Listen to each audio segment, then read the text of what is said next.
जिस प्रकार उपचुनाव में सारी मान मर्यादाओं को ताक पे रखकर आचार संहिता का उल्लंघन कर अनैतिक निर्णय लिया।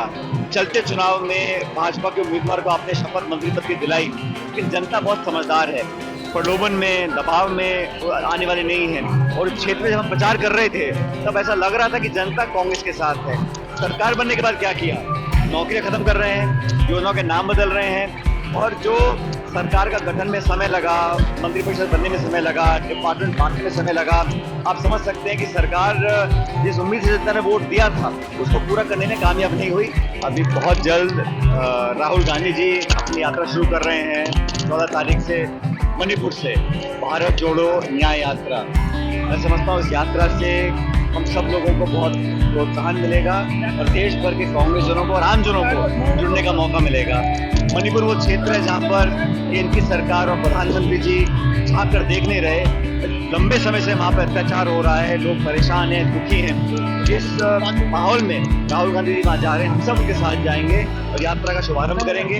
इस यात्रा से मैं समझता हूँ कि जो हकीकत देश में है उसको देखने का, समझने का और लोगों की बात सुनकर न्याय दिलाने का जो मुहिम राहुल जी ने छेड़ी है उसको पूरा कर सकेंगे। अभी अखिल भारतीय कांग्रेस कमेटी ने कुछ बदलाव किए हैं, जिम्मेदारियां दी हैं, मुझको भी एक प्रतिष्ठ की जिम्मेदारी दी है। पूरी मेहनत से वहाँ काम करेंगे और मैं ऐसा मानता हूँ कि हम यहाँ चुनाव ना जीते हों छत्तीसगढ़ में, राजस्थान, मध्य प्रदेश में, लेकिन हमारा वोट प्रतिशत उतना ही है। लोग आज उम्मीद कांग्रेस से करते हैं और हमारा जो इंडिया अलायंस है वो एक बहुत बेहतर अलायंस है। और एनडीए जो है, जो आज भाजपा सत्ता में है, वो इस बात से घबराई हुई है कि अगर विपक्षी सब लोग एकजुटता से चुनाव लड़ेंगे तो चुनौती खड़ी होगी। मुझे पूरा विश्वास है कि इंडिया अलायंस बेहतर परफॉर्मेंस करेगी। बहुत जल्द हमारी सीटों का बंटवारा होगा और हम लोग चुनाव मैदान में जुट जाएंगे। प्रदेश में एक चुनाव के बाद तो पहला जो चुनाव है वो कांग्रेस जीतता है। देखिए, सरकार का गठन बहुत शीघ्र अभी हुआ है और उपचुनाव होना था। जिस प्रकार उपचुनाव में सारी मान मर्यादाओं को ताक पे रखकर आचार संहिता का उल्लंघन कर अनैतिक निर्णय लिया।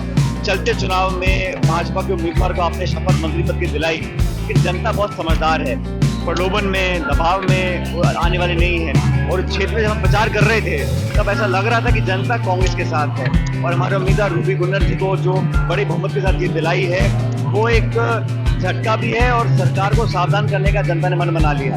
इतने वादे पूरा खरा उतरी है। सरकार बनने के बाद क्या किया?